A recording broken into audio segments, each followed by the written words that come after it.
prvi vtis današnjega dne, glede na to, da ste bili prvič? Da je bil dolg. Ne, zanimivo.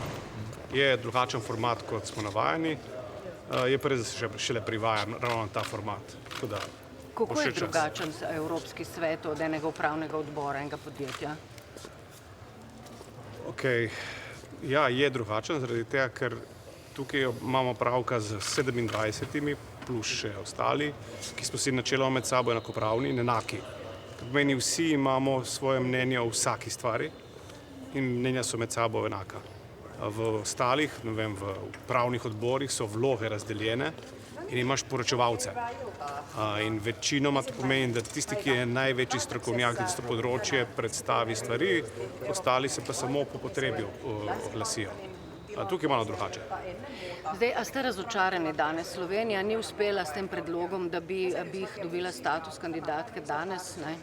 Tudi časovnice ni uspela. Tipično slovensko stališče, ki pravi, če ne dobimo 100% tistega, kar smo si zadali, potem smo razočarani. Seveda ne, nisem razočaran. Zakaj bi bil? Jaz mislim, da je danes bilo vseeno narejen pomemben premik na to temo. Nenazadnje je bilo na to temo pravljeno zelo poglobljena razprava, trajala kar nekaj ur in mislim, da je prav, da je do tega prišlo, ker smo zdaj dobili dvoje. Na eni strani smo potegnili Bosno in Hercegovino iz neke vrste evropske pozabe, katera je bila dolga leta.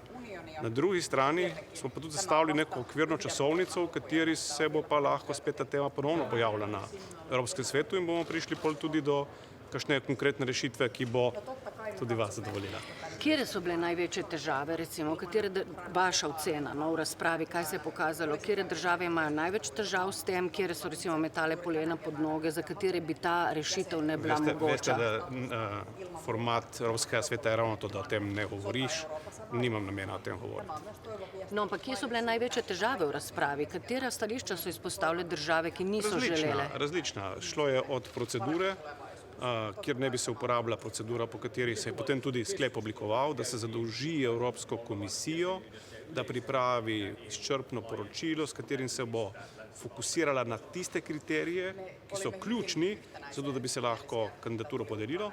To je čisto, tehnokratski pristop, ampak je bil isti, kot je bil uporabljen v primeru Ukrajine in Moldavije.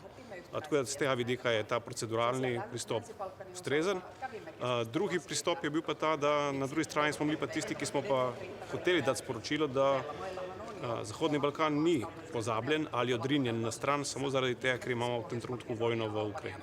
Omenjali ste neko časovnico, kakšna je okvirna recimo ta časovnica, kako bi, najhitrejši rok, da bi se recimo Bosni podelil status kandidatke?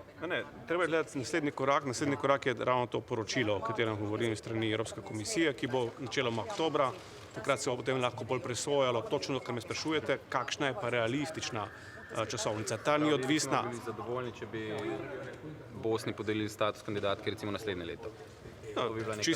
Čisto možno je, da bo tudi že do konca letošnjega, ampak to ni odvisno ne od Slovenije, niti ne od Evropske komisije same, ampak tudi od oblasti v Bosni. Ampak recimo to, ko je bila debata, Moldaviji, Ukrajini se da status, zakaj po tej logiki ne Bosni? Kaj so bili argumenti tisti, ki tega niso podprli? Zakaj ne? Procedura. Kaj to pomeni proceduro? Zaradi tega, ker je v primeru sistem delovanja Evropske komisije ni primarno politični.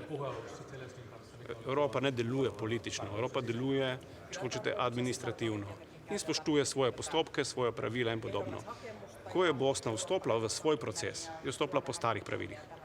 Vmes so se ta pravila zaradi vojne prilagodila in sedaj se bo pod enakimi ali podobnimi pravili tudi Bosna ponovno evalvirala. Na ta način se lahko postopek bistveno pospeši v primerjavi s tem postopkom, katerim je danes.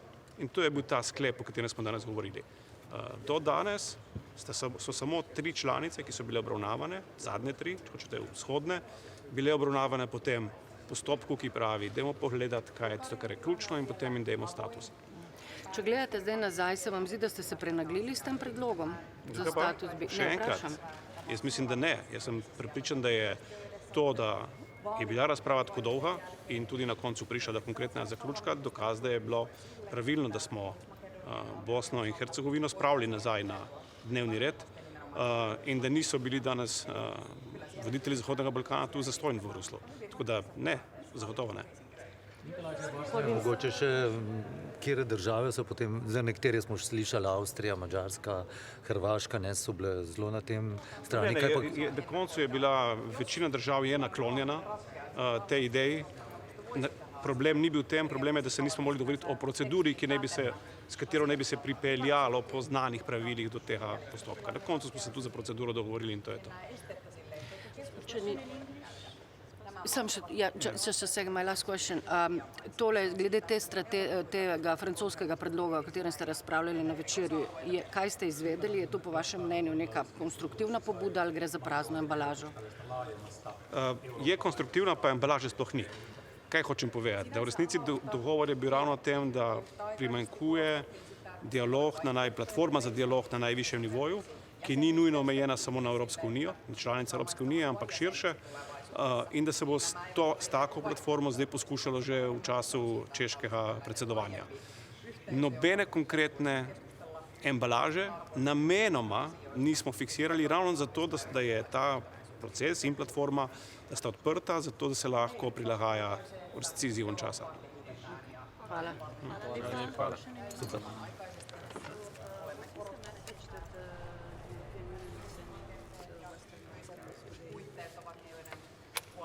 Well, there are many messages. I would emphasize one simple fact, and that is although the meeting in the morning didn't go as well as maybe they expected, still we had a very fruitful and thorough discussion in the afternoon regarding the Western Balkans that lasted for hours. Most of us, or practically all of us, were agreeing on one single fact, and that is that the Western Balkans are not forgotten.